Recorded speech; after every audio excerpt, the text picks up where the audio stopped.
Boa tarde a todos, sejam muito bem-vindos ao quarto encontro de educação à distância do IFPB. Meu nome é Tatiane, sou servidora da Diretoria de Educação à Distância do Instituto Federal da Paraíba e atuo na parte de administração de sistemas de educação à distância e suporte ao usuário na Diretoria de Educação à Distância.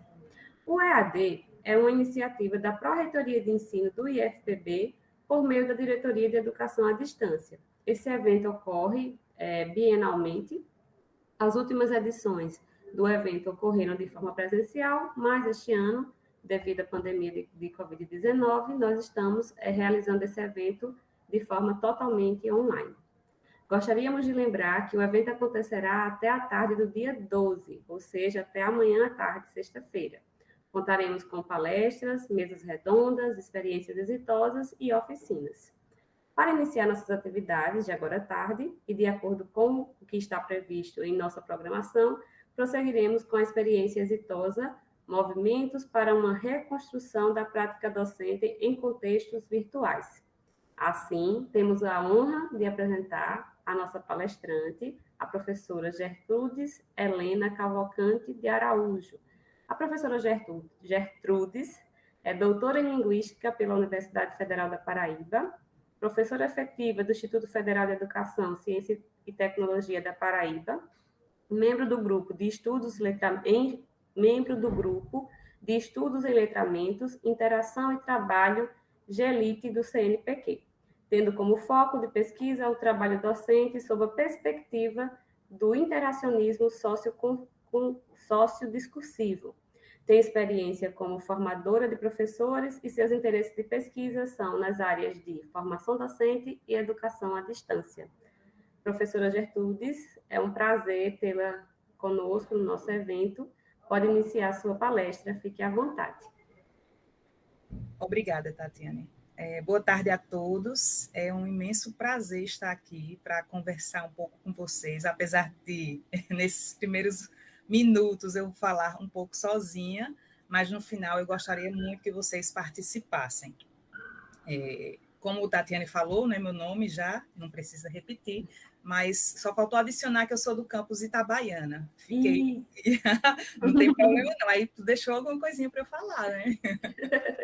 Eu iniciei o meu trabalho no Instituto no campus Souza, fiquei lá 2 anos e meio, depois vim para o campus Itabaiana, né? Vim, não que eu esteja lá no momento, estou em João Pessoa, que é onde eu moro. E aí a minha experiência com a educação à distância começou um pouco antes de entrar no Instituto, porque na escola particular que eu trabalhava, nós tínhamos já plataformas virtuais para acompanhamento dos alunos, enfim. Não era algo que nós atuássemos como professor à distância, mas essa gestão do Moodle, de saber lidar, isso aí já vem de um tempo antes do IFPB. E fiz uma especialização em planejamento e gestão da educação à distância antes de entrar no Instituto. E assim que eu cheguei, eu recebi o convite para entrar em letras, né? Nós temos o curso de letras no campo, oferecido pelo campus João Pessoa, com 4 polos, no IFB, né, pelo estado todo, e eu atuo nesse curso desde 2013. Né? Eu entrei no mesmo ano, no mesmo semestre que eu entrei no campus, eu iniciei minha atividade docente também no curso de letras. Então, eu sempre atuei presencialmente e à distância. E aí, essa minha experiência docente, né, claro, com todos os percalços, enfim, os desafios. Depois que eu terminei o mestrado, veio muito forte esse desejo de pesquisar sobre o trabalho do professor na educação à distância. E acredito que esse seja um dos motivos por eu ter recebido o convite para estar hoje aqui, né, conversando um pouco com vocês. Não quer dizer que, por eu ter mais anos de experiência, ou por eu ter feito uma pesquisa de doutorado sobre isso, que eu tenho todas as respostas. Não, sempre estou aprendendo. Inclusive, hoje, eu aprendi também umas questões de compartilhamento de vídeo no YouTube, né, durante a nossa apresentação. Espero que dê certo agora. Né? Então, a gente está sempre aprendendo. Né? E eu acredito que esses desafios que eu passo são os que vocês também passam. Né?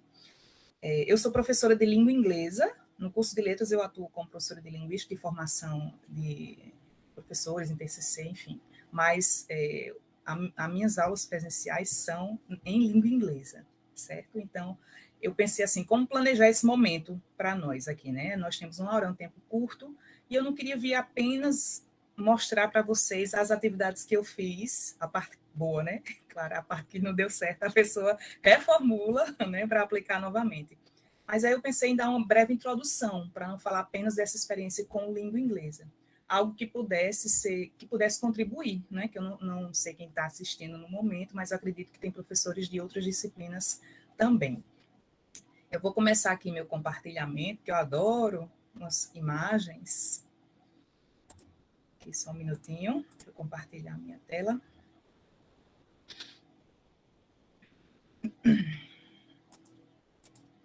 Pronto, está compartilhando. Qualquer coisa, o pessoal me avisa. Então, vou ocultar isso aqui. Voltando para o nosso título, né? Que eu acho que ele diz muita coisa sobre as minhas pesquisas em educação à distância e esse momento que eu e muitos estão vivendo, né? Os movimentos para uma reconstrução da prática docente em contextos virtuais, né? E esses movimentos, ou esse movimento, ele está presente em toda a prática docente, né?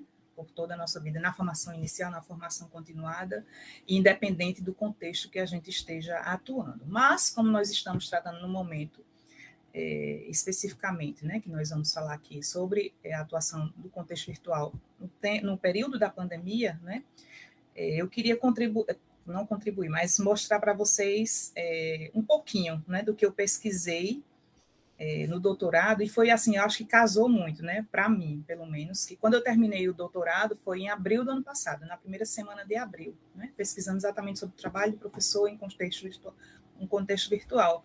E foi o início da pandemia, e foi quando eu tive que voltar para o instituto, né, que eu estava de licença para o doutorado. Então, a pesquisa estava muito fresca na minha mente, né, e, claro, a gente tem com aquela ânsia de colocar a mão na massa, enfim, de compartilhar o que a gente tem pesquisado.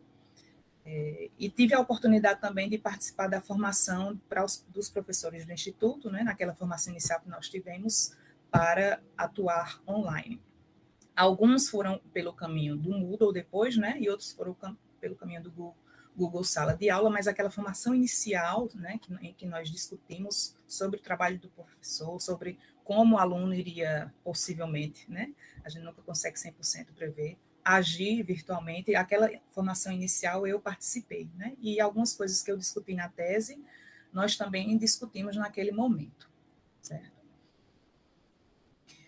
Então, eu trago essa pergunta aqui para vocês. Obviamente, vocês não vão ter como me responder aqui agora, né? Eu vou deixar as perguntas e os comentários para o final, mas mesmo sem eu poder ler neste momento, eu queria que vocês colocassem aí nos comentários do YouTube. Como você define o trabalho do professor no ambiente virtual de ensino? Pode colocar uma palavra, pode colocar duas, pode ser positivo, pode ser negativo, a forma como vocês definem, né? Não existe o certo ou o errado, existe a forma que nós estamos vivenciando aquela experiência naquele momento, né? Então, eu já fiz essa pergunta a alguns professores que estão atuando em sala de aula e a alguns professores que estão em formação. E a resposta que eu recebo, na maioria das vezes, a palavra que mais vem, por mais que a pessoa fale sobre outras coisas, é desafiador. Define esse trabalho virtual como um desafio. E por que será que isso é um desafio, né? Nós, quando fazemos para quem faz licenciatura, né? Mas a formação inicial, sendo licenciatura ou não, a nossa formação acadêmica, né? Antes de iniciar como professor, nós não discutimos, né, a educação à distância no sentido de como irei atuar em contextos virtuais, né, principalmente na licenciatura. Eu digo licenciatura porque, claro, está formando professores. Mas mesmo em licenciaturas, e mesmo em licenciaturas de língua portuguesa, em cursos à distância, não se trata do trabalho de professor em contextos virtuais, né? Então, isso é um aspecto muito carente. Por isso, né, e por outras questões, é um grande desafio, porque nós somos ensinados e toda a nossa vivência de aluno, né, é ensino presencial, né? Tá? Uns casos outros que faz uma pós-graduação ou um curso à distância. Mas nós somos seres presenciais, nós precisamos de interação, a gente precisa ver o outro, né?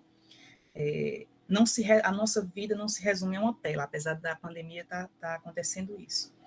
Mas aí a gente teve que migrar, né, desse presencial, onde você consegue falar com o outro, você consegue ler o olhar do outro, as expressões, o tom de voz, né, até saber se a postura daquele aluno está mostrando se ele está interessado ou não, se está prestando atenção ou não. Então, tudo isso foi colocado num saco e posto para o virtual, né? Quer dizer, nem tudo a gente pôde acessar.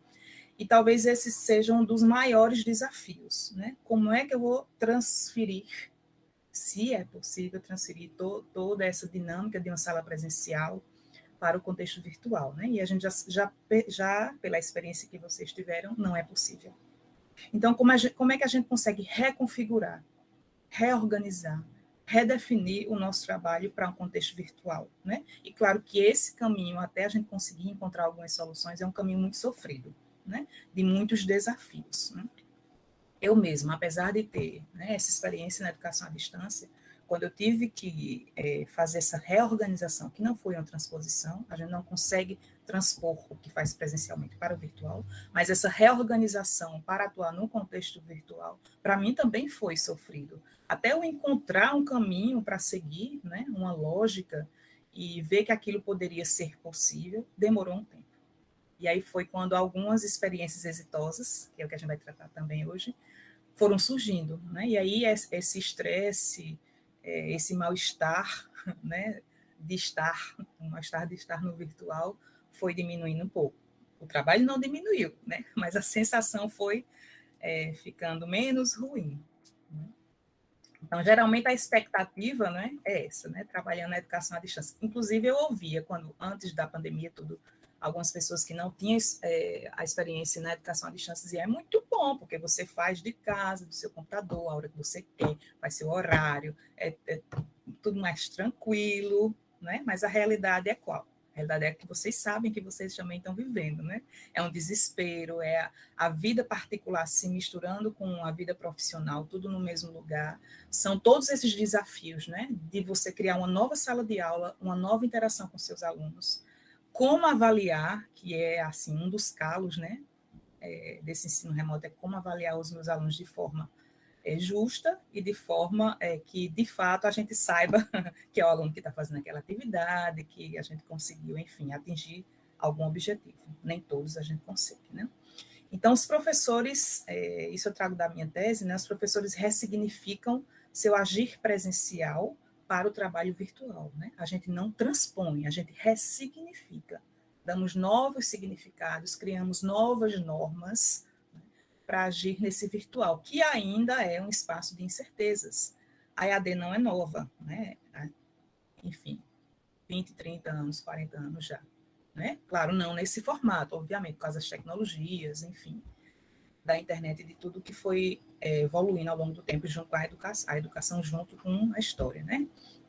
Mas, apesar de tudo isso, ainda é um espaço de incertezas, que não há normas muito bem definidas, né? Às vezes é implícito, às vezes é subentendido. Mas nada que diga assim, virtualmente você faz isso, isso, isso e isso para conseguir o seu objetivo. Presencialmente é mais fácil, como eu já falei, né? Por toda a nossa vivência, nossa experiência e formação. Mas virtualmente ainda não. Né? Então, existe um movimento, que aí eu vou mostrar para vocês uma imagem que eu elaborei a partir do que as professoras da minha pesquisa falaram, né? Que eu não sei se vocês vão se ver nesse movimento, né? Um movimento de 3 etapas. Claro, foi didatizado por questões de pesquisa, né? E também a gente pode estar em um e o outro ao mesmo tempo, tá? Eu gostaria de mostrar para vocês.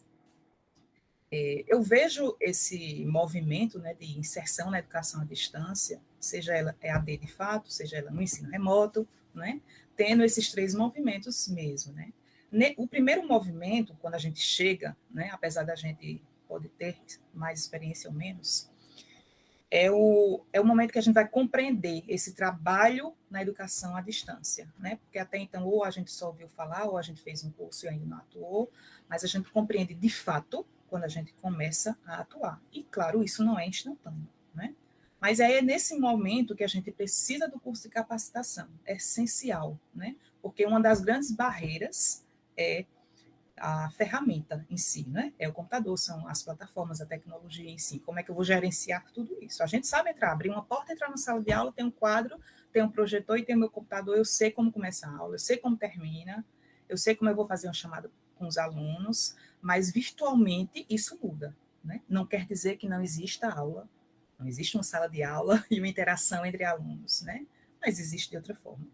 Para compreender isso, a gente precisa de um curso de capacitação. Não havendo esse curso, o caminho é muito mais árduo, né? Não sei se todos aqui fizeram, né? E aí a gente consegue, de certa forma, dominar a plataforma que vamos utilizar, né? No caso de Itabaiana, nós optamos por utilizar o Moodle, por ter mais docentes que já estavam familiarizados, enfim, que tinham uma experiência, tá? E também é nesse primeiro movimento que a gente compartilha o conhecimento, né? Não sei se vocês também vivenciaram isso, mas muitas mensagens de WhatsApp, e aí me diz como é que eu uso tal aplicativo e tal plataforma, como é que eu vejo a nota do aluno, como é que eu sei que ele participou, e isso aí é aquela conversa de sala de aula, né, que a gente tem no corredor, em sala de aula, ou às vezes mensagem mesmo, né? Então, esse compartilhamento, ele também acontece assim, de forma mais evidente, não quer dizer que não aconteça nas outras etapas, mas nesse primeiro movimento, né? E aí, quando a gente consegue superar essa primeira etapa, né, a gente vai para um segundo momento, ou movimento, de ressignificar, né? Até então, eu não sabia que significado eu dava para o meu trabalho, para essa experiência à distância, né? Quais eram as normas para eu agir enquanto professor, que regras eu poderia impor aos meus alunos, né, e exigir dele. Então, esse segundo movimento, depois que você já conhece a plataforma, já compartilhou as suas ideias, já fez um curso de capacitação, aí você já pode dizer, não, então a gente tem que agir assim, assim, assado. Ou essa prática que eu fazia presencialmente não vai dar para fazer virtualmente. Ou vai dar com algumas mudanças, mas eu ainda consigo manter, né? Então, essas ressignificações, renormalizações acontecem aqui, né? E aí a gente aprende a gerenciar o tempo também, porque é um fator assim, acho que quase 100%, né, de nós docentes, principalmente à distância, e gerenciar o tempo é muito difícil, né, organizar, enfim, de organizar as aulas síncronas, de gravar os vídeos para quem grava, né, que dia que eu vou corrigir, que dia eu vou atender os alunos, porque é tudo virtual. Presencial eu sei os espaços, quais são e como agir nesses espaços. Virtualmente é aqui somos nós, a tela do computador e a plataforma.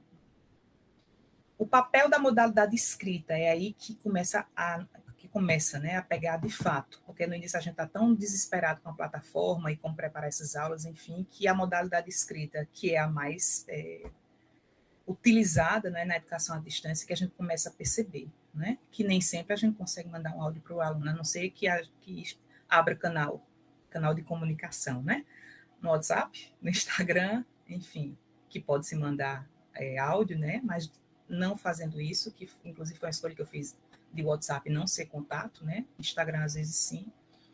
A modalidade escrita ela é muito forte e nem sempre a gente consegue transpor o oral por escrito, nem sempre, é muito difícil, né, porque tem a entonação, tem as pausas, enfim, todas aquelas questões do oral, né, que no escrito a gente não consegue. E aí vai o choque de comunicação entre professores e alunos, né? E aí muitos desentendimentos, não no sentido de brigas, mas de não compreender o outro lado, né? Infelizmente. E nós conseguimos ressignificar esses meios de interação, né? Na sala de aula a gente faz uma pergunta e abre a pergunta, quem vai responder, ou então a gente chama fulaninho responde, mas virtualmente isso precisa ser renormalizado. Então, a gente conseguindo gerenciar esse segundo movimento, passamos para o terceiro, é como se fosse o topo, né, da escadinha, mas, enfim, é cíclico sempre, tá, gente? Aí a gente consegue, de fato, compreender como é essa prática docente na educação à distância. E eu vejo isso, assim, com muita felicidade, colegas meus, né, professores do Instituto, que até o início da pandemia nunca haviam atuado virtualmente, que hoje já conseguem compartilhar suas experiências, ensinar outros colegas, né? E dizer, não, aqui vai funcionar dessa forma. Então, esses estão já no terceiro movimento, porque eles conseguiram compreender a partir do próprio ambiente virtual, sem mais estar fazendo comparação com o presencial, que foi a nossa primeira etapa, né? Eita, mas um presencial fazia assim, agora está dando tudo errado. Claro, é outro contexto, né? É outra realidade, é a realidade virtual. Né? Apesar de lá do outro lado serem os mesmos alunos, mas a gente tem entre nós e eles uma tela, isso, assim, essa barreira, né, que precisa ser transposta, ela não é fácil. E aí, nesse terceiro movimento, a gente consegue definir o que é uma aula na EAD, que é uma definição, fazendo a propaganda. Para a definição do que é a aula na EAD, leio a minha tese. E aí não sou eu que dou a definição, são as colegas, que são professoras de curso à distância, né, do curso de letras do IFPB, define o que é uma aula, né? Porque uma aula para nós, presencialmente, é você chegou, abriu a porta, deu aquela aula, tocou, acabou, você foi embora. Aquela aula foi dada, aquele bloco de aula, né? E virtualmente, será que apenas a aula síncrona é a aula? Ou são outras coisas? Ou é o material que eu estou dando lá para o aluno? Essa interação em fóruns? Tudo isso configura a aula, né? E aí a gente também percebe que o perfil profissional docente para a educação à distância, ele precisa ser um pouco modificado, né? Claro, a gente mantém algumas práticas, por exemplo, se você é um professor que enfim, mais acessível, sem criticar os que não são tanto, mas esse é o perfil individual, né? Cada um. Se é um professor que é mais acessível para o aluno, que abre vários canais de comunicação presencialmente, virtualmente ele também vai ser, né? Se é um professor, enfim, que ele é muito rígido em relação aos horários, aos prazos, ele continua sendo, né? Alguns perfis. E repito, não quer dizer que seja positivo ou negativo. É a forma de trabalhar daquele professor, né? É isso. E vamos lá. Eu trago essa imagem depois de eu fazer esse todo blá blá blá todinho para voltar, né, para o nosso título, né, que nós vamos, a gente está redefinindo a nossa profissão docente, né? Então eu trouxe essa imagem que eu acho ela bem significativa, né? Uma pessoa aqui se desfazendo, os pedaços se desfazendo, né? É como é uma imagem estática, mas vocês imaginam que essa imagem está assim, se desfazendo e depois se refazendo, né? Voltando ao contrário. Então, eu acredito que quando nós iniciamos nossa prática docente à distância, é assim, a gente precisa se desfazer enquanto docente, né? E aí esses pedaços a gente vai reorganizando para nos formar de novo, né, professores, mas agora em um outro contexto, né? E aí sempre, eu acredito que sempre essas experiências são positivas, né, para a nossa prática profissional. Apesar de todo o perrengue, né, o perrengue, como o pessoal gosta de falar. E aí, para passar agora, de fato, para as experiências, quando eu pensei nesse ensino remoto, de como reorganizar a minha prática, né? Que tipo de atividades, que tipo de aula, de atividade, de interação eu ia propor para os meus alunos, algo que me veio à mente foi a taxonomia de Bloom, né? Bloom é, enfim, psicólogo lá da época de 1950, enfim, ele tem um grupo, e eles estudavam muito sobre o desenvolvimento dos alunos, né? E aí essa taxonomia dele foi revisitada depois de um tempo para incluir com a aprendizagem digital, né? O digital learning. E eles colocaram uma série de etapas, né? Assim, do início desse aprendizado, né? Assim, a primeira vez quando a gente vê um assunto, o que é que a gente faz, né? E a segunda etapa, e a gente vai evoluindo naquele assunto e vai estudando mais e evoluindo até chegar assim, cheguei, agora eu domino, né? Então, que etapas são essas que o aluno segue, né? Isso é extremamente importante para nós, porque nós precisamos planejar tudo, né? Enfim, por exemplo, eu planejo, porque eu vou falar sobre o ensino médio, né? Eu planejo por bimestres. Então, cada bimestre eu preciso pensar nessa taxonomia, né? Como é que ela vai subindo, para poder eu oportunizar os meus alunos momentos de evolução, né? De desenvolvimento naquele assunto que está sendo abordado. Então, o primeiro é memorizar, né? Claro, quando a gente vê uma coisa pela primeira vez, a gente precisa internalizar de alguma forma, e a primeira, né? Não é apenas ela, mas a primeira de memorizar. E aí a gente passa, os alunos passam para o nível de compreensão, né? Estão compreendendo o que, de fato, aquilo que foi memorizado significa. E aí passa para a etapa de aplicar, depois analisar, avaliar e, por fim, criar, né? E aí, o que é que, de fato, acontece em cada uma dessas etapas, tá? Para as atividades de memorizar, geralmente são aquelas atividades que a gente pede para os alunos listar, reconhecer, identificar, localizar, enfim. Não vou ler essas listas todas, porque são extensas, tá? Inclusive, essa imagem tá no Google, como taxonomia de Bloom, eu coloquei aqui a referência. Bem no final. Aí, se você colocar lá, taxonomia de Bloom e Digital Learning, essa imagem aqui, dessa tela, vai aparecer, tá? Então, memorizar. E aí a gente vai para compreender, que é fazer esquemas, relacionar, explicar, demonstrar, enfim. Para aplicar, né? Aí já vai para outra etapa. Já que ele venceu essas duas primeiras, ele agora pode implementar, pode experimentar, pode demonstrar, classificar. E aí já consegue analisar todo esse conhecimento. De que forma? Categorizando, diferenciando, comparando, explicando, integrando, né? Consegue, enfim, avaliar, né? Delimitar, estimar, justificar, comparar e criar. Colocar a mão na massa. Eles conseguem já elaborar, desenhar, produzir, prototipar, traçar, idear e inventar. Essa etapa de criar, tá? É o que eu vou mostrar para vocês mais para frente, dessas experiências que eu tive, né? Como eu escolhi trabalhar os assuntos com os alunos do ensino médio, né? Do integrado, e sempre pensando no criar. Mas, claro, eu precisava de, não, às vezes não todas, mas selecionar algumas dessas etapas para eles conseguirem criar, né? Eu não posso simplesmente pedir, faça um vídeo, e não passar pelas etapas de explicar o conteúdo, dizer como fazer um vídeo. Se é uma entrevista, você precisa de todo o traquejo de fazer a entrevista. Como é que elabora uma pergunta? Essa pergunta é eficaz? Essa pergunta está sendo repetitiva? Então, esse processo de preparação do aluno, esse desenvolvimento das habilidades dele, precisam acontecer antes de criar. Por isso que é importante a gente sempre pensar nessas escalas, né? E aí, sempre se comenta, né? Assim, enfim, informalmente, de que, geralmente, as atividades que foram propostas ou que estão sendo propostas em dispositivos digitais, principalmente na pandemia, né, ficam muito limitadas a avaliações adaptadas ao processo do primeiro nível, de memorizar, às vezes compreender.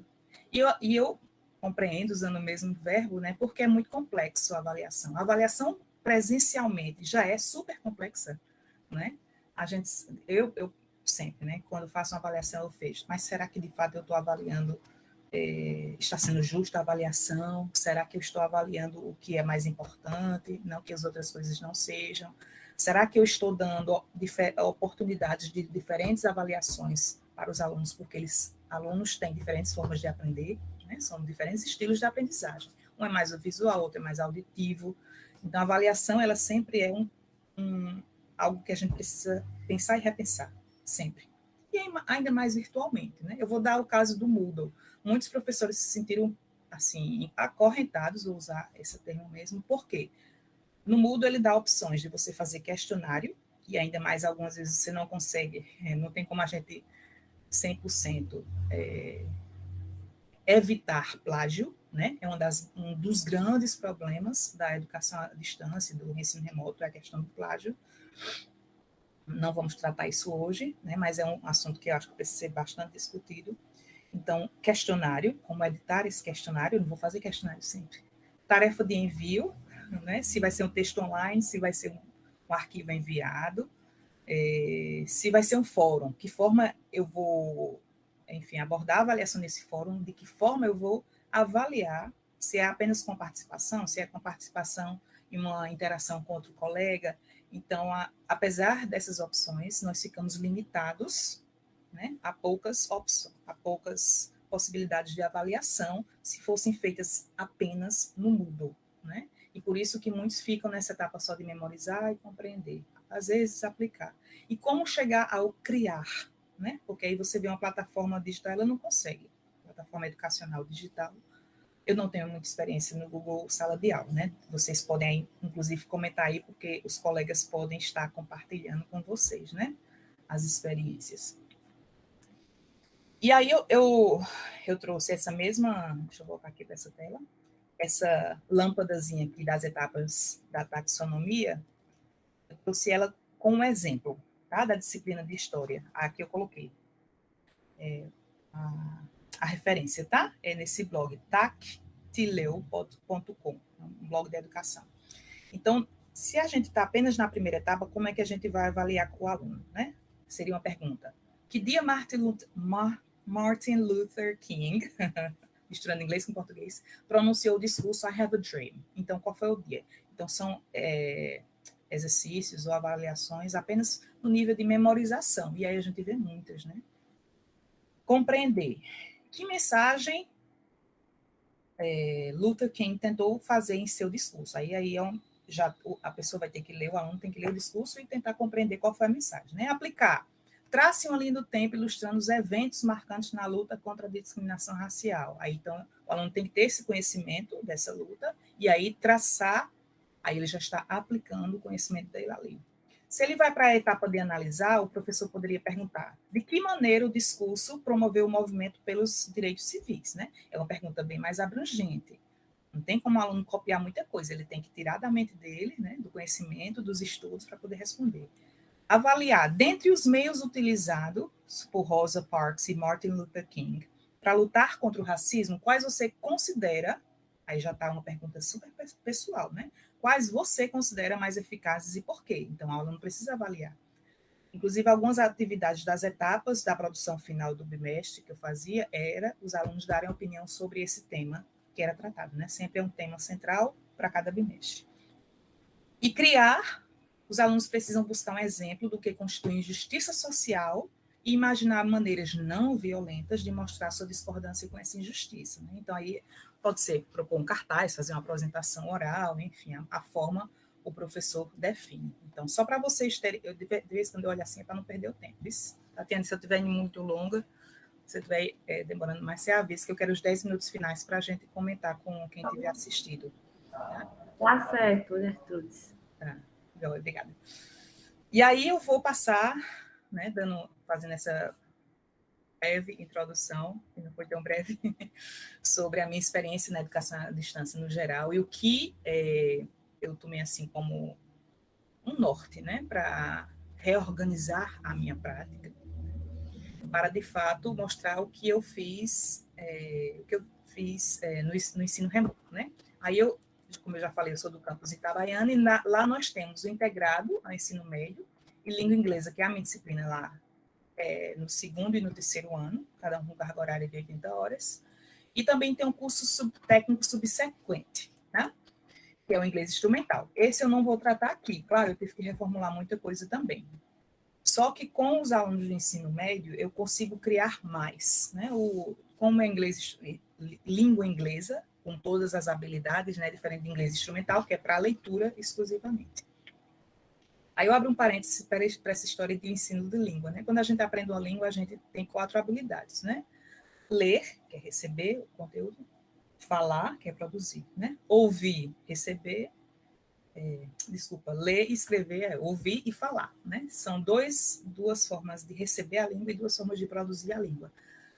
Claro, a gente não consegue trabalhar as 4 de forma igual, né, no ensino médio, porque o nosso foco maior é, enfim, a estrutura, a compreensão da língua. A parte de speaking, que é falar, é a que menos a gente utiliza, né? Porque, enfim, essa habilidade de falar, ela precisa de outros recursos, de outro tipo de aula diferente do que a gente faz com o material aqui do Instituto, tá? Não quer dizer que não seja possível, quer dizer que ela ocorre com menos frequência, tá?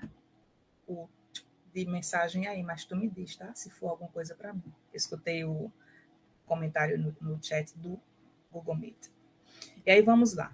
Como eu já falei, campus Itabaiana, como foi que a gente resolveu essa organização, né? Como todos os campi do Instituto, né, ficaram livres para se organizar de acordo com sua realidade, a forma que nós organizamos foi 4 semanas, né? Para um bimestre. Um bimestre de língua inglesa tem 20 horas, e esse bimestre teve que ser dado em 4 semanas, isso quer dizer 5 horas por semana. Será que eu tinha que fazer 5 horas de atividade toda semana? Será que eu consigo transpor? Como se eu tivesse 5 aulas presencialmente, né? 2 dias, um de 3 aulas, outro de 2 aulas, e eu tivesse que fazer essa mesma quantidade virtualmente. Impossível a gente fazer. E até, como é que a gente vai fazer esse cálculo? Né? Como é que a gente vai fazer essa reorganização? Então, tudo tem que ser ressignificado, inclusive essas horas, né? Como eu vou trabalhar, porque 5 horas presenciais seriam 5 horas de aula, né? A gente em sala de aula com 50 minutos, um sino tocando para começar e para terminar, virtualmente não é assim, né? Então, a gente tem que reformular, inclusive compreender que nem tudo que está no material didático a gente vai poder fazer virtualmente, né? E ainda mais nesse período, claro, de pandemia, que a gente teve que enxugar muita coisa. Mas quer dizer que foi tudo comprometido? Não, acredito que não, porque, como eu vou mostrar para vocês, eu tive experiências positivas com os meus alunos, deles produzirem, deles aprenderem, de estarem motivados para a disciplina, tá? E aí nossas aulas síncronas eram uma vez por semana, mais as atividades na plataforma do Moodle. E aí, no IFB Itabaiana, nós dividimos todas as disciplinas de cada série do ensino médio em 2 blocos, tá? Disciplinas técnicas e de formação geral, claro, misturadas para não ficar um peso muito grande. E, nesse exemplo que eu trouxe, né, do segundo ano, geralmente eu fico no segundo bloco, tá? Então, aqui eu fico com as disciplinas de filosofia, geografia, educação física, blá, blá, blá.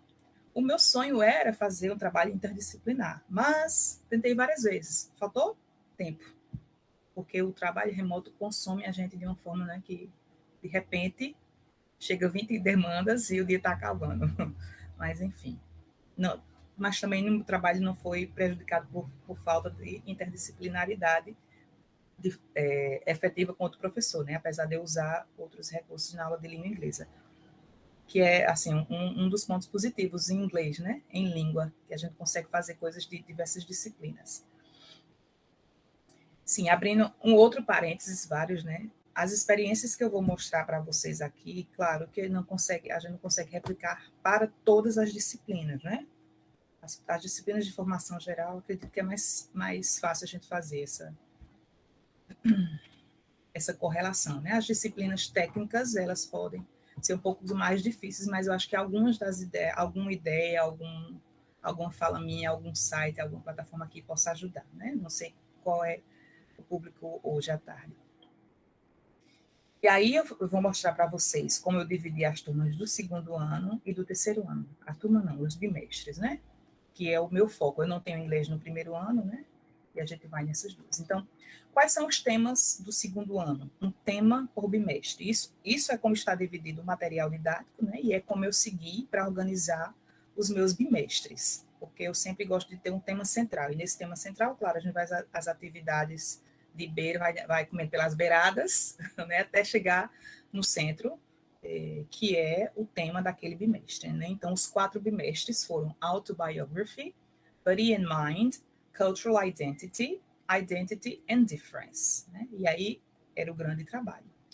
Como eu vou passar esse conteúdo para os alunos?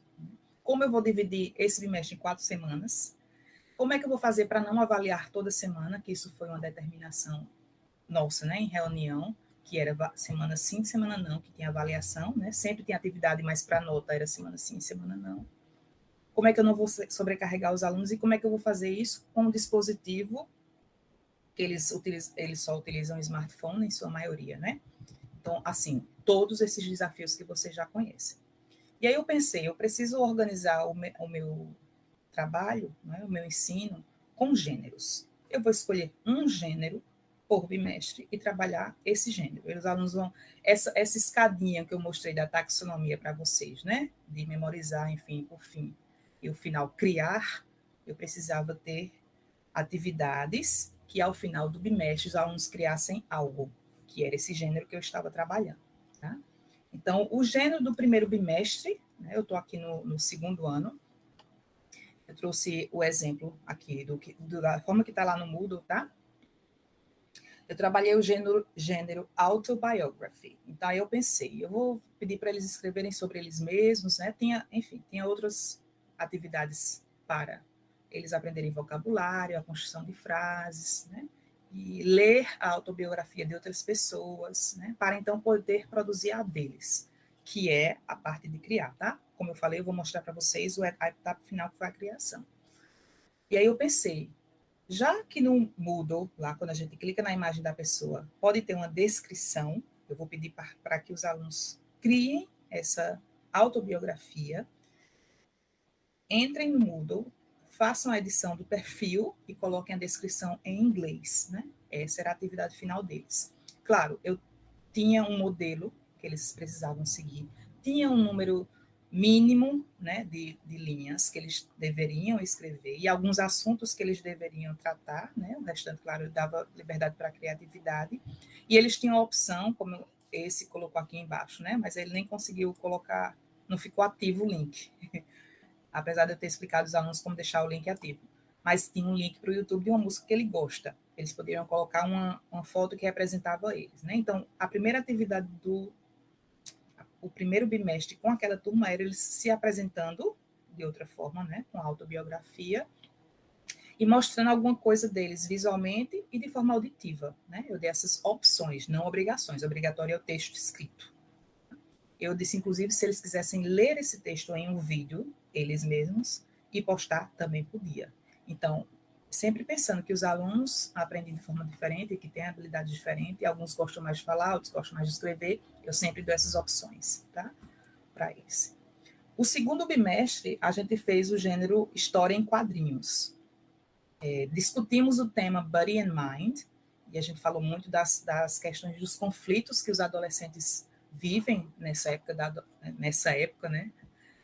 Enfim, em relação à escolha profissional, a relações amorosas, a sexualidade, a aceitação do corpo, conflitos com a família, escolha da profissão, Enem, tudo isso. Então, nós debatemos esses temas ao longo das semanas e a produção final deles foi essa história em quadrinho, que o tema eles escolhiam, mas que tinha que ter no mínimo 4 quadrinhos, né? Aí eles poderiam escrever 5, 6, 7 quadrinhos, quanto fosse, e nenhum deles colocou apenas 4, né? Nenhum dos grupos, na verdade, que esse foi feito em grupo.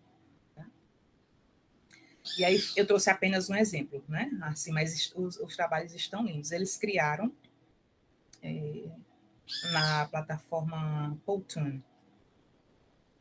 No terceiro bimestre, do segundo ano ainda, tá? Eu estou indo pelos bimestres e pelas séries, nós tínhamos o tema de Cultural Identity. Aí esse foi um dos projetos assim que os alunos mais se empolgaram, né?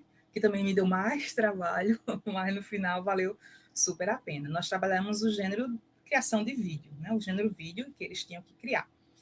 Estava bem no começo do Big Brother e os próprios alunos do segundo ano quiseram fazer uma brincadeira no Instagram. Eles selecionaram alguns alunos das turmas para serem participantes, e aí eles estavam fazendo as brincadeiras, enfim, eles, não com a escola, tá? Eles estavam fazendo. Mas como os alunos me pedem para seguir, eu sigo de volta, né? Eles querem me curiar, eu vou curiar eles também. Aí eu vi que eles estavam fazendo essa brincadeira de Big Brother, uma semana antes de começar esse bimestre. Eu disse, então vou fazer, só que em inglês, né? Mas não pedi para eles se exporem, né? Porque é bem mais complicado. Poderia até dar conflito, como de fato aconteceu na brincadeira deles, né? Não nessa. Eles precisavam criar um participante fictício para se candidatar ao Big Brother internacional de Itabaiana, né? Isso vai acontecer em Itabaiana, o Big Brother, e vai ser internacional, só tem participantes estrangeiros, porque nós estávamos tratando de identidade cultural. Então, a gente estava, enfim, vendo os costumes de outros países, como é quando o estrangeiro chega aqui, o que acontece quando nós vamos para outros países. E aí, eles tinham, né, na preparação das semanas, né, aquela história do memorizar, de aplicar e tudo mais, eles precisavam pesquisar, enviar para mim o texto dos participantes para eu fazer a correção, né, dizer se precisava colocar mais algo ou não. E, ao final, eles usaram também a plataforma Powtoon para criar o vídeo. Tá? Esse vídeo, claro, tinha os critérios que tinha que ter música, tinha que ter o participante, a imagem e texto, no final tinha que ter os créditos de quem criou aquele vídeo, né? Tinha todo, claro, sempre que a gente cria uma atividade, a gente precisa primeiro dar as diretrizes bem certinhas, ainda mais no ensino remoto, porque é tudo texto, a gente não está lá respondendo o tempo todo as dúvidas, né? E também os critérios de avaliação, eles já sabiam antes de fazer o vídeo como é que eu iria avaliar. Isso eu sempre dou na primeira semana. E aí no final a gente fez uma brincadeira, uma competição. Eu tenho 2 turmas de eletromecânica e automação, então eles tinham que postar um vídeo do participante fictício no YouTube, e eu dei cerca de uma semana para eles conseguirem visualizações. Né? Aí divulga com a família, com o professor, com o colega, com os professores do IF, enfim, com os amigos do IF de outras salas, para visualizar esse vídeo. Os vídeos que tiverem mais visualizações vão ganhar prêmios, os participantes. Aí eles ganharam uns livros, eu peguei uns livros da minha biblioteca aqui, uns outros eu comprei para compor, e o material que o IF cedeu, né? De caneta, de estojo, de squeeze, e a gente fez um kit para os vencedores. E, assim, eles ficaram super empolgados, né? De fazer o vídeo e dessa competição. É tanto que o vídeo que teve mais visualização em uma semana, um vídeo produzido numa escola, né? Assim, eu considero que foram muitas visualizações, mais de 2.000 visualizações eles conseguiram. Né? E aí tinha colegas de outros estados, a família visualizava, colocava embaixo, né, dizendo, eu estou feliz porque meu sobrinho está falando inglês, porque era tudo narrado por eles, né, em inglês. E aí eles ficavam, inclusive, orgulhosos por estar fazendo esse trabalho, né? Para mim, foi das experiências que eu tive, essa foi a melhor, né? Pela interação e envolvimento dos alunos e por pessoas externas também estarem participando, né? E aí eu dei a opção deles criarem no Powtoon, a opção, fiz um tutorial, tirei dúvidas, mas eles ficavam livres para qualquer plataforma. Não era obrigatória essa plataforma, porque eles dão um banho de tecnologia em relação a isso, né? Então, alguns vieram com outros estilos de vídeo. E aí eu trouxe 2 vídeos para vocês, né? São vídeos curtinhos, eu não vou mostrar todo não, só para vocês verem 2 estilos diferentes de vídeos que eles fizeram, que eles criaram. Por isso aí eu vou parar o compartilhamento dessa tela para poder ir para o YouTube, tá?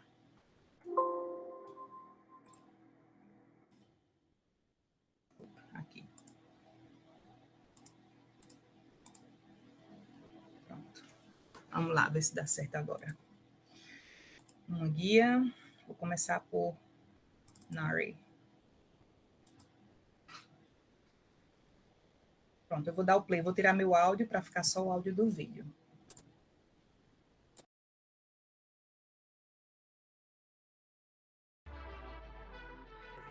Hey guys, my name is Nari. I was born in Seoul, capital of South Korea. Despite being very shy, singing and dancing makes me lose my shyness and feel free. My favorite lunch is smash art pieces of live octopus in dishes. It's served mainly near the beaches. Just take it out of the water and Pronto, vou passar para outro vídeo, porque acabei de ver que a gente tem pouco tempo. Peraí. Só para vocês verem outro estilo. Mandissa.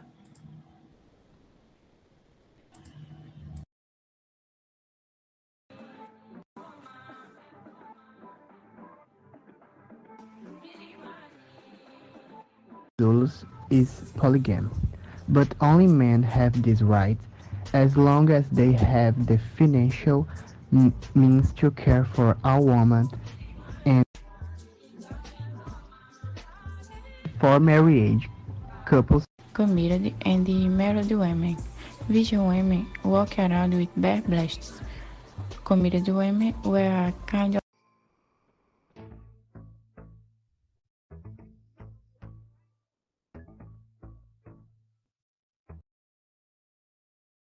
Pronto, no finalzinho tinha os créditos de quem fez, né? Como eu falei. Vou voltar aqui para o meu PowerPoint.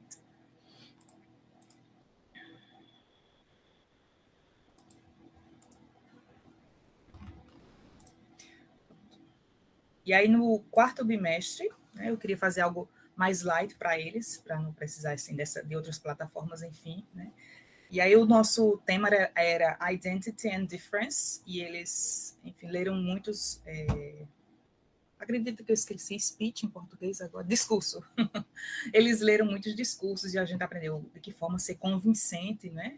Com as pessoas, usando isso linguisticamente, que verbos utilizar, se faz pergunta, se não faz. Então, toda essa habilidade linguística em inglês foi debatida e no final eles tinham que escolher um tema e elaborar um discurso defendendo o ponto de vista deles. Essa daqui ela escreveu sobre preconceito linguístico. Os textos ficaram super interessantes. Né? E aí, no terceiro ano, nós tivemos 4 assuntos: Globalization, Artistic Manifestation, Media and Communication and Languages. E aí, logo no primeiro bimestre, né, que o tema era Globalization, eu escolhi usar o gênero entrevista. E eles precisavam trabalhar em grupos, criar entrevistas, escolher um convidado, né? Eu fiz uma lista de convidados, coloquei no Padlet, e eles iam lá e escolhiam os convidados, porque tinham que ser pessoas que falavam inglês, e entrevistar essa pessoa, né? No tema que eles escolheram. Mas para tudo isso ficar pronto, nós debatemos diferentes temas relativos à globalização, como saúde, tecnologia, imperialismo cultural, e cada grupo tinha que tratar um tema apenas, para não ficar repetitivo. Com esse tema escolhido, eles elaboraram as perguntas que gostariam de fazer para o entrevistado eu corrigia as perguntas e eles colocavam isso no roteiro, né? Claro, eu dizia, essa pergunta está repetitiva, ou acho que é uma pergunta muito aberta, a pessoa não vai responder, não sabe responder. Então, toda essa discussão de elaboração nós fizemos durante as semanas para eles ficarem com o roteiro pronto e entrevistarem os convidados, né? Então, eles, inclusive, ensaiaram o inglês, né, para essa entrevista. E aí, a produção final deles foi publicada no Spotify, né? Inclusive, está lá. Todas as entrevistas, quem quiser ver, né, tá no meu nome, porque eu postei todas, mas todas as entrevistas que eles realizaram estão lá, né? Eu coloquei os alunos que prepararam essa entrevista, né? Foi uma atividade também que eles gostaram muito de fazer. No segundo bimestre, eu trabalhei, como o tema era Artistic Manifestation, nós trabalhamos com resenhas críticas. Eles podiam escolher um vídeo ou um filme, um livro ou um filme que eles tivessem assistido e escrever uma crítica sobre isso. Claro, novamente, a gente trabalhou toda essa preparação linguística, né, em atividades, em fóruns, atividades de vocabulário, para eles elaborarem essa review, que foi feita individualmente. Tá? Acelerei um pouco por causa da hora. E aí nós fizemos, acho que esse é o penúltimo, o terceiro bimestre, o tema era Media and Communication, e os alunos criaram leaflets. Eles elaboraram um canal de TV fictício específico para adolescentes. Né? Então, eles tinham que criar 4 programas diferentes, de gêneros diferentes, tá? Com público-alvo de adolescentes, porque é a idade deles, né? Fazer essa descrição e juntos criar esse panfleto no Canva, né? E aí alguns resultados, né? Foram vários grupos, mas eu trouxe para vocês aqui que também foi um tipo de atividade que eles gostaram muito, porque eles ficaram livres para criar o canal de TV que eles queriam, com o título que eles queriam e os programas que eles quisessem. Inclusive, eles tinham que determinar o tempo do programa, a faixa etária, que horário da semana ia passar, né? Vocês dá para ver aqui, está pequenininho, mas dá para ver. Enfim, meio-dia. E, por fim, a gente fez, no quarto bimestre do terceiro ano, utilizamos o gênero fanfic, que é, para quem não conhece fanfic, você que é muito fã de uma obra, pode ser um livro, pode ser uma música, pode ser um filme, você reescreve parte daquela história. Ou você reescreve o final daquela história. Ou pega 2 personagens e coloca em uma cena que não existia. Então, é uma modificação que você pode fazer naquela obra, né? Mas, claro, a título de lazer, né? Então, eu tenho alguns exemplos aqui. Uma das alunas fez sobre o Cortiço, né? Ela modificou o final do Cortiço. Essa fez sobre Dom Casmurro, misturou alguns personagens de Dom Casmurro. E esse daqui ele pegou a cena de um filme, que gosta muito, e modificou os diálogos, porque, novamente, como os alunos aprendem, têm habilidades diferentes, né, para aprendizagem, eu sempre dou a opção de fazer de forma escrita ou de forma oral. Né? Alguns escreveram, mas quiseram mandar para mim narrado, em áudio. Também recebi essa fanfic. Tá? E, repetindo, ao longo do bimestre, a gente fez toda a preparação para eles ficarem prontos para essa produção final daquela última etapa da diploma de criar. Okay? E aí, por fim, eu deixo essa frase, antes da gente abrir para ver se tem algum comentário, uma frase de Paulo Freire, né? Essa imagem, assim, para mim, fala muito, né? Desse momento que a gente viveu da pandemia, enfim, de reconfigurar, de reorganizar, de criar novas normas para o nosso trabalho, né, virtual, para continuarmos, né, na educação, porque nós acreditamos que a educação, de fato, ela acontece, né, quando nós nos predispomos a aprender o novo, né, sempre. E aí, Paulo Freire fala que a educação é um ato de amor, por isso, um ato de coragem. Não pode temer o debate, a análise da realidade, que é o que a gente está vivendo assim, ainda mais, né? Não pode fugir à discussão criadora, sob pena de ser uma farsa.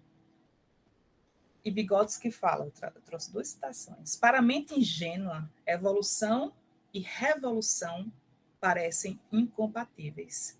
E o desenvolvimento histórico só está ocorrendo quando segue uma linha reta. Onde ocorrem distúrbios, onde a trama histórica é rompida, a mente ingênua vê somente catástrofe, interrupção e descontinuidade. Aí eu estou falando especificamente do nosso trabalho docente, tá? Não estou considerando, claro, a questão de saúde. Isso não tem nem o que se discutir, mas a nossa prática docente, acredito que foi reformulada, reorganizada, renormalizada, e muito a gente aprendeu, apesar das dificuldades. Então, é isso que eu trouxe para vocês hoje. Eu agradeço a atenção, agradeço por estarem aqui. Vamos ver, tá? Se a gente tem alguma pergunta ou algum comentário. Eu vou verificar, tem alguns comentários. Primeiramente, eu gostaria de parabenizar a Gertrudes. Foi muito bom. Assim, eu estou aprendendo muito. Assim, eu estou como apresentadora desde manhã, e eu estou aprendendo muito nessas palestras. E, assim, se tivesse aplauso aqui no meu teclado, eu ia colocar milhares para você, pois eu gostei muito da sua palestra. Como você tem um público jovem, você pega as ferramentas que eles utilizam no dia a dia, né?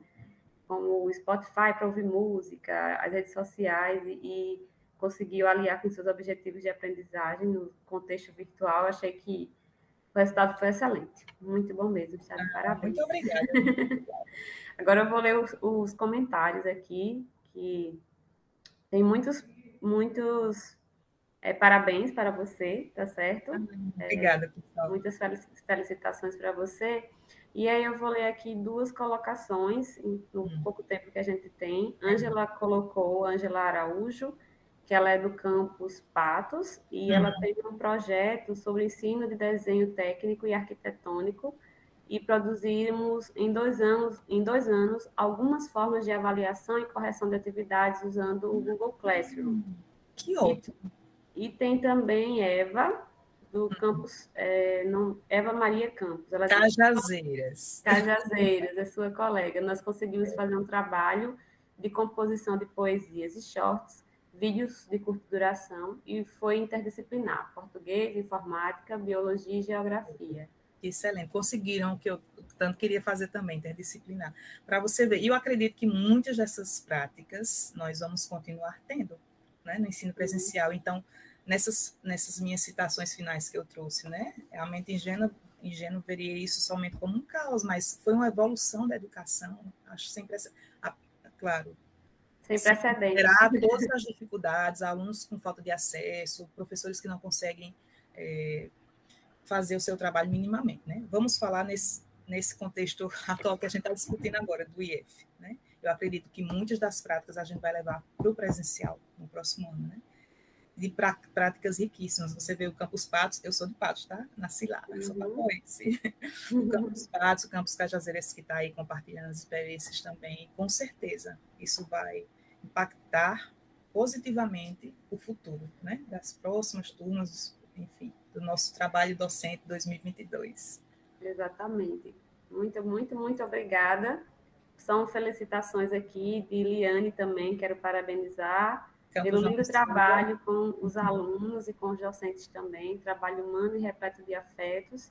Tem também de Francisco, diretor de AD aqui, dando os parabéns pelo seu trabalho desenvolvido.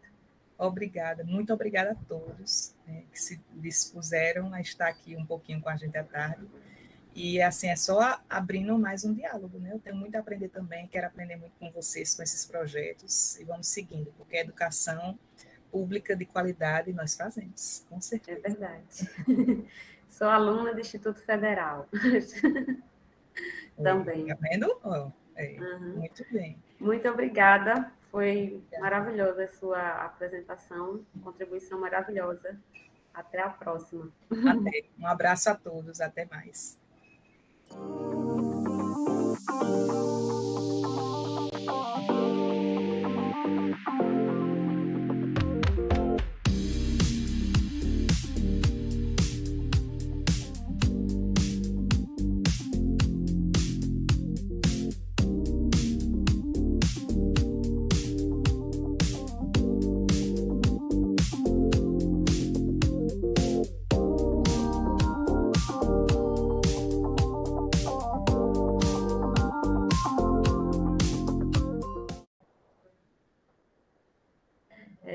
Vamos responder a pergunta. Bater muita palma, é tipo músico, minha filha, quando ela apresenta, bater muita palma, não voltou para dar o final.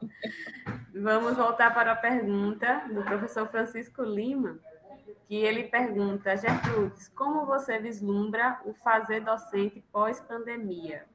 haverá uma união do comunicador-professor e precisaremos, com isso, realinhar, reconstruir o currículo da formação docente nas licenciaturas?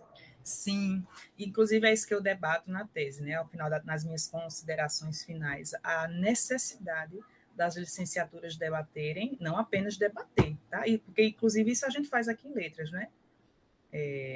A minha disciplina, que é de seminários, meus alunos sempre tratam sobre o trabalho docente no ensino virtual, mas eu acredito que isso tem que ser disciplina mesmo, não apenas um tema para ser debatido, né? O que a gente está fazendo na licenciatura? Aprendendo a dar aula, bem resumidamente, né? Mas nós estamos aprendendo a ser professores, e a gente não vai ser professor, não é professor apenas presencialmente, virtualmente também, com todas as especificidades. Né? A gente sabe que uma licenciatura não consegue abarcar tudo, né? Nos 4 anos, é muita coisa. A gente precisa de formação continuada eternamente, professor. Né? Mas sim, eu vejo de forma positiva essa época de pandemia para repensar esse currículo das licenciaturas. Eu acho que é algo essencial. É isso. Fica gravado também esse retorno?